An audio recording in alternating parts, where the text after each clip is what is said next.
Joined by Chairman of the Select Committee on the House on Engagement with the Chinese Communist Party, Congressman Mike Gallagher. Good morning, Mr. Chairman. Good morning. Good to see you, Hugh. Let's play his intro music, There's no please. failure in sports. Once more. There's no failure in sports. Okay, I just want to remember there is no failure in sports. There was a failure on the Hugh Hewitt show yesterday. Miami Mayor Suarez did not know what the Uyghurs were, and I've dunked on him enough, but he blamed my pronunciation. How do you say Uyghur? Uyghur. Your pronunciation is perfect, Hugh. I don't think that's blamable. So you said it right. I think I got a pass. What did you learn in your hearing on the Uyghurs? Well, we learned from firsthand accounts from survivors of the camps just how horrific what's going on in Xinjiang Autonomous Region is. You're talking about forced sterilization of women. You're talking about separation of families. You're talking about open air prisons, forced labor. It's truly, truly horrific. Beatings, rape in many cases. And I think for most Americans to even contemplate the idea that there's a genocide happening today in 2023 it's hard to sort of wrap your mind around. And particularly after World War II, when we said never again, well, it is happening again. And at every step, we should remind the world that the Chinese Communist Party is committing a genocide. And that's not just, Republican hawkish politician talking. That's two successive administrations, the Trump administration and the Biden administration, as well as major European parliaments, have all said that there's a genocide happening in Xinjiang right now. Mr. Chairman, what would you think if the RNC devoted one entire debate among the would-be presidential candidates to the CCP and its policies at home and around the world? I think it'd be very wise. There's no more important geopolitical issue than how we confront China, how we beat the CCP in this new Cold War. And I really think forcing the candidates to go in depth on that issue, to get beyond just the high level talking points and articulate an actual plan for how we prevent war in the near term and win the new Cold War over the long term would be a massive service to the entire country. There is no greater issue that the next commander in chief will be faced with than China. So I think it makes a ton of sense. I think you want candidates to have a plan for how we confront them militarily, how we conduct true economic statecraft to reclaim our economic independence from the Chinese Communist Party and push back against this economic war that they've been waging against us. And of course, we need to revive the lost art of ideological warfare in order to defend our values and constantly make the distinction between the Chinese Communist Party and the Chinese people. Now, Chairman Gallagher, I want to switch over to your other committee, Armed Services. Yesterday, your friend, Army Special Forces veteran and Green Beret, he's not a Marine, he's a Green Beret, Michael Waltz, for whom my son works, I always disclose that once a show, got named to lead a Tiger task force by Chairman Rogers on getting weapons, I think, to Taiwan. What is that all about? Do you know what that's all about?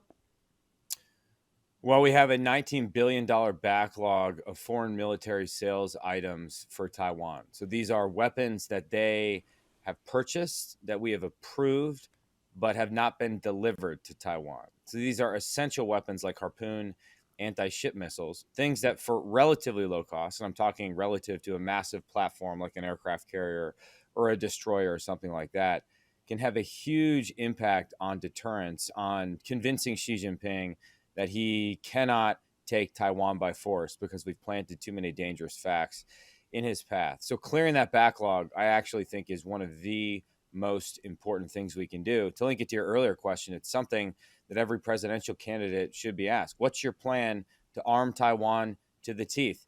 And part of the reason we have the backlog is that you'd think foreign military sales, this is something DOD does.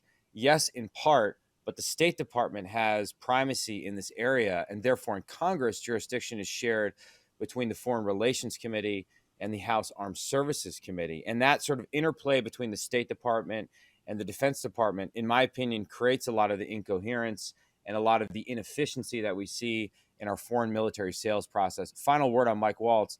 He's perfectly positioned to lead the charge to clear the backlog on FMS items. One thing I've proposed in the past that we are trying to establish via the Select Committee is to have sort of a quarterly meeting of all the committees that have a bit of the jurisdiction here, with foreign affairs, foreign relations in the lead, to just shine a light via a quarterly Thunderdome hearing on the administration to say, what are you doing to clear this backlog? We all think this is the most urgent priority. Hard power gives life to everything else we're trying to do via China.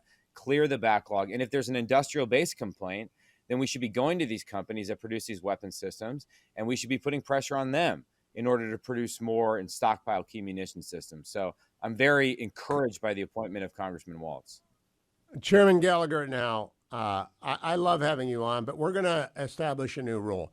Every time you use an acronym, you're going to have to put $5 in the tip jar. You just used FMS, right? Foreign FMS military is foreign sales. military sales. Am I right about that? You are right. You can't pronounce Uyghur, Hugh, but your acronym guess was spot on. Okay, FMS, $5 in the jar at the end. By the way, is Waltz faster than you in the 5K congressional challenge? He is a Green Beret.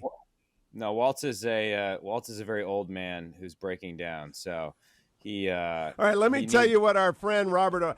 This is not a quiz. I didn't know this. I'm always quick to admit what I did not know. Ambassador O'Brien sent me an NPR article yesterday. China owns 380,000 acres of land in the U.S. 380,000. Now, my personal suggestion to the Select Committee is that they investigate condemning that land, which is perfectly constitutional if you pay the owners what it costs, and putting it back into the American government and then reselling it. I don't think we ought to allow China to own anything in America when it comes to agricultural land. What do you think? Well, and for people that object to that, just ask yourself the question, can Americans buy land in China? Of course, the answer is no. So it's a matter of reciprocity. You're on high ground.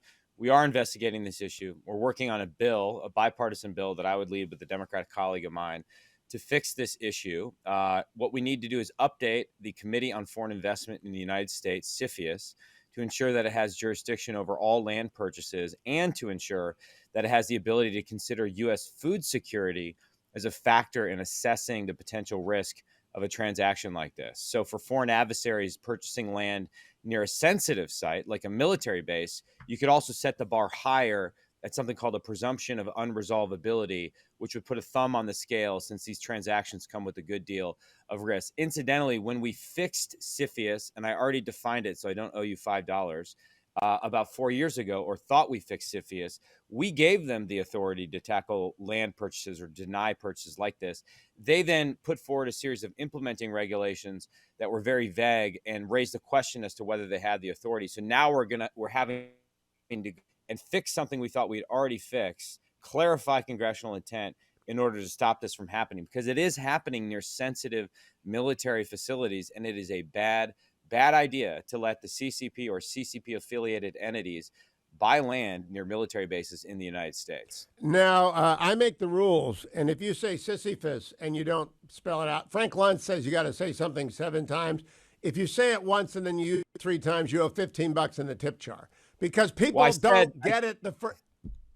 I said Sisyphus. You don't get to define your term and then relate back. It's not a legal brief. I feel like Sisyphus every time I'm on the show, pushing a rock up the hill, trying to get you to understand the acronyms, Hugh. But notwithstanding that, what does it stand for again? The Committee on Foreign Investment in the United States. It's an interagency committee. So think DOD has a seat.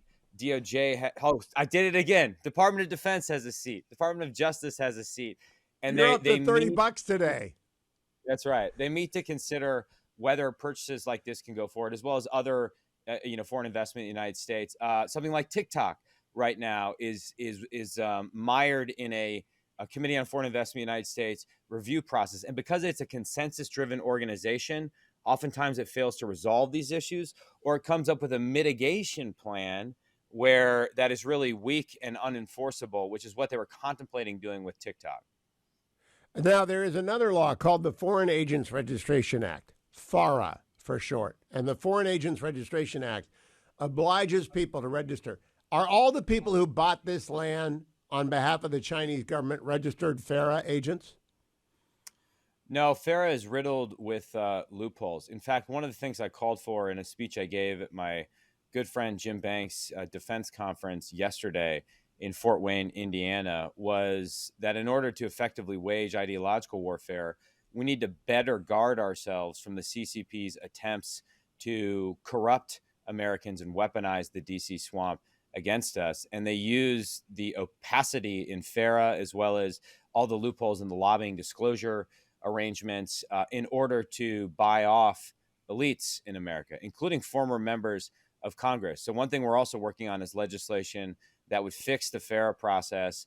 My simple view is that former members of Congress and high-level executive branch officials shouldn't be allowed to lobby on behalf of foreign entities in general and China in particular. I think it's a violation of the trust people place in them. And that's what we've seen time and again with CCP-dominated companies, whether it's Huawei, ZTE, or TikTok. Every time we try to defend our sovereignty, they hire an army of lobbyists in order to weaponize the swamp against us. So fixing FARA is in my top 5 things that we could do this Congress in order to guard ourselves from the corruption that the CCP does through something they call United Front work.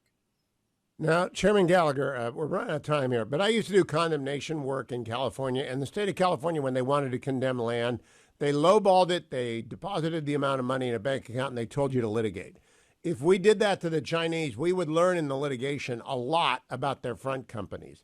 So I just want to put a bug in your ear. The moment we start condemning the land that they have bought or we suspect that they have bought, we will learn a lot about who is a FARA compliant and who isn't FARA compliant. So I'm always kind of thinking about this. What's the next step for the select committee? Well, you could do the California approach too and just claim there's like an endangered swallow on the land and therefore nobody could purchase it. So all the California lawyers could be helpful in that regard, Hugh. The next step for the committee, we have 3 hearings coming up in July. We're going to have a very busy July, one of which will be hopefully with administration witnesses representing different